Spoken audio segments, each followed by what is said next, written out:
2 weeks ago, as of yesterday, I was in a T-bone car accident while overseas, and unfortunately I took all the impact.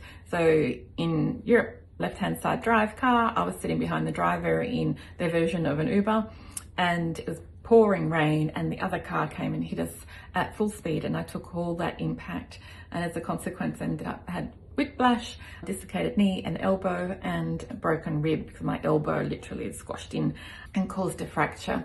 And so the purpose of this video is to tell you to keep investigating. I'm all about self-advocacy and keep investigating, keep searching for answers. Because I was taken off with the ambulance for x-rays, and all they did was x-ray my spine, nothing to do, I mean, they did an overall frontal x-ray, but nothing showed. They did not look at my neck, they did not look at my elbow or my knee.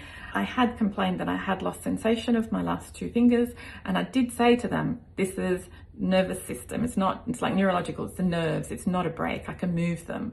But they x-rayed them. And so all they were worried about was that my spine wasn't damaged and that I hadn't punctured my lungs, and gave me a very small dosage of Panadol, and that's it. And then they observed me for 3 hours, told me I didn't have any breaks, and let me go, despite me also telling them that I had a flight really early the next morning, 20-hour flight all the way back to Australia. But I did hear them say that they weren't interested in doing the paperwork because I was an international. Anyway, I knew that there was more. I had pain constantly through here, in my elbow, and my knee not so much because I was sitting in the plane for so long. And as soon as I got back, I made an appointment with someone I trusted, a practitioner that I'd been seeing for years, who's a chiropractor, an applied kinesiologist. And in his first assessment, he picked up all these things. And it's like, I knew it. You know what's going on within your body. I then, of course, went to the GP and asked for x-rays, and then got further confirmation that these were the things that were going on in my body. But also I've learned that the hospital should not have let me go and fly, because there's a lot of risk involved after whiplash in context of neurological damage and brain health.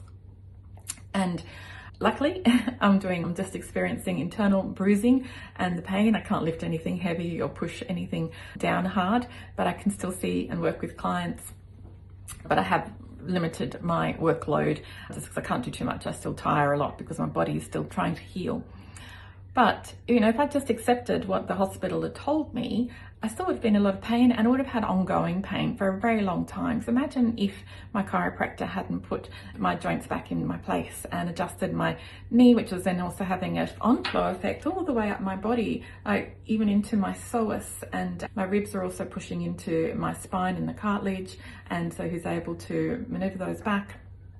And I would have been in a lot more pain a lot longer, and it's not necessary. There are so many things and so many answers out there for different situations so that you don't have to suffer. And that's also one of the reasons I started my business, because of my childlessness, because of the depression I went through, and the grief and the loss and all my health issues that I've been suffering for 20 years. I wanted to stop and reassess and learn the whys, and so that I could help others not have to suffer as long as I did, and have to spend so much money as I did over those years without getting, I mean, I've got temporary benefit, but the problems kept coming back. And I'm all about helping you to stop any issues coming back as well. So if you're after any support of any kind, then you can book an appointment with me online. I'm Anne Barrett of Empowering Health at www.empoweringhealth.clinic.